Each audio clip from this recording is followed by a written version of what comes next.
What might Sukuna's curse technique reversal be? His equivalent to Gojo's red. And no, it's not the fire arrow. Let's talk about it, but spoilers beware. All right, first of all, shout out to Apocalypse who asked me a couple of questions today, starting with what do I think Sukuna's curse technique reversal would be? And the keyword is would there because Sukuna doesn't have a reversal. Now, why is that? Great question. But for whatever reason, the vast majority of characters in JJK don't seem to have curse technique reversals.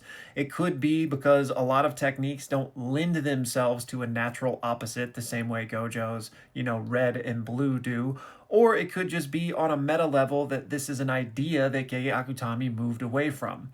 Whatever the case, Sukuna is clearly skilled enough to perform a reversal, so either he had one that he just deemed worthless, or not every curse technique has one, and he's one of those, right?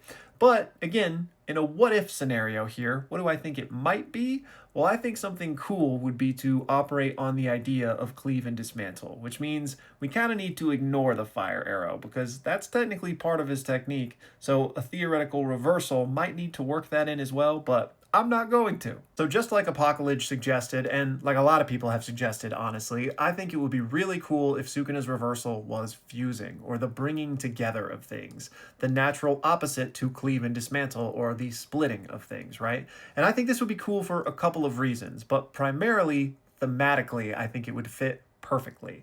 Now, behind me here, we have twins, Maki and Mai, to be specific, but we also know that Sukuna was a twin. And in my opinion, he was a conjoined twin. So I think from the jump here, we have a very poetic kind of showcase of this idea, right? Literally, Sukuna and his brother were brought together. So Sukuna is quite literally the embodiment of two things becoming one, and yet he hates that concept more than anything else, right? Because he spends his entire life distancing himself from everyone else, only pursuing his own desires and his own strength, quite literally cleaving the rest of the world away from him, which could explain why, if this truly was his reversal, that he almost refused to use it. Now, obviously none of this happened, and I don't think Sukuna actually has a reversal, but humor me. In a world where this is true, it would have been cool to kind of combine this with the entire narrative surrounding Yuji teaching Sukuna about love. And again, entirely different story now, but if Yuji had been the one to actually use the reversal, and maybe it was a part of like mending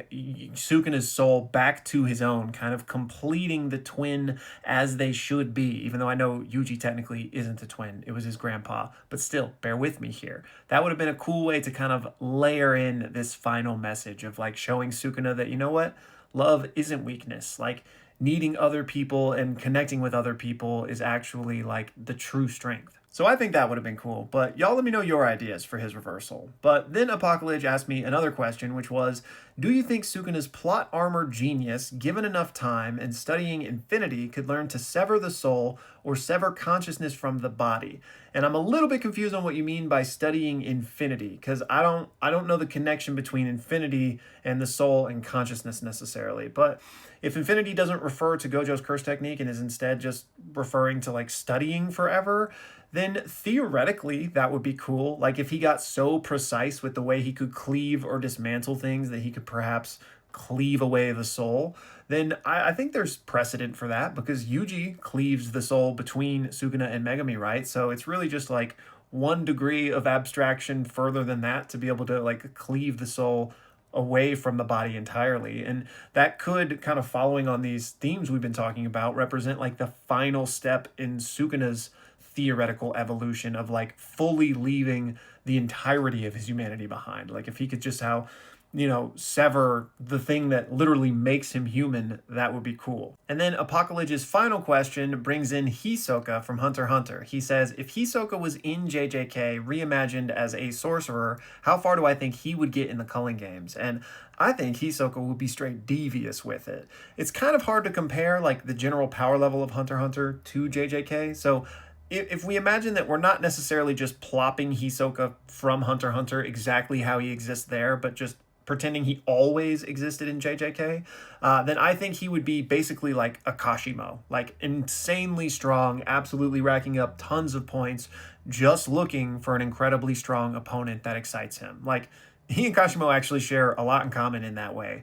Now, would he be like literally as strong as Kashimo? I don't know, because like his curse technique, has the properties of both rubber and gum, so it's not as powerful as like Mythical Beast Amber is, but Hisoka's just like a straight genius, right? So yeah, I think he would be absolutely formidable in the culling games. I don't think he's out here beating Sukuna or anything, but he'd be a threat for sure. And then next up, I've got this comment from AKM here, which touches on a few things we've been talking about in this video. So as you can see, he says, don't you think it's sad that for the King of Curses, the strongest in the verse, Sukuna is never shown to have a maximum or a reversal, and his Black Flash doesn't even knock out a grade 1 sorcerer, and his open domain, which was hyped throughout the series, gets countered in 3 clashes, and he gets damaged in his own domain. Where is the Sukuna Glaze in this?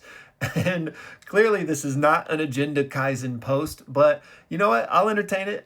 Yeah, I think that, you can't be good at everything, right? And I don't think Sukuna maybe lacking in those areas is a detriment to him. Again, the maximum and the reversal thing, I don't think speaks to his skill at all. I think that speaks to Gege Akutami just like not developing those things for the vast majority of sorcerers. Because let's be honest, Sukuna could do a reversal. All it takes is, pushing positive cursed energy through your technique. And we know that he can perform RCT, right? So him not doing that, I don't think is a slight against him. Him not having a maximum, most people don't. Arguably, Gojo doesn't, right? I know some people consider Hollow Purple his maximum, but I don't think it actually fits the formula for what a maximum is. But that's a very nebulous subject, right? Who even really knows what a maximum is, because Geto and Jogo are the only ones we saw do it, really. Now, there is maximum output, but that's not the same thing as a maximum technique, right? And then, his open domain getting countered after 3 clashes, I don't think that's a slight. And then him losing the hand-to-hand combat in his own domain, that just was a category that he lost to Gojo in. But the fact that he has an open domain is a huge bonus and speaks to his skill. The fact that he could emulate what Maharaga did after only seeing it once is a, token to his skill. So I just think, he's skilled in different ways than Gojo is, or, somebody with a maximum is, etc., etc. So I know I get called a Gojo Glazer all the time, but I'm assuming you might be a fellow one as well. And, I'm here for that. But I always think that these two are equal. So I feel like I get a bad rap as a Gojo Glazer, but I like him way more as a character. So that's fair. But anyways, thank you so much, man. But yeah, I don't think any of this is an actual slight against Sukuna. Anyways, y'all, that's going to do it for this one. As always, thank you for watching. And if you happen to be watching this like right when I put it out, then join the Discord and join us for some watch parties this weekend. We're going to be watching the next 4 episodes of Attack on Titan, which will be the final 4 episodes of part 1 of season 4. And then at some point, we're also going to be watching the new episodes of To Be Hero X and Lazarus. So hope to see y'all there.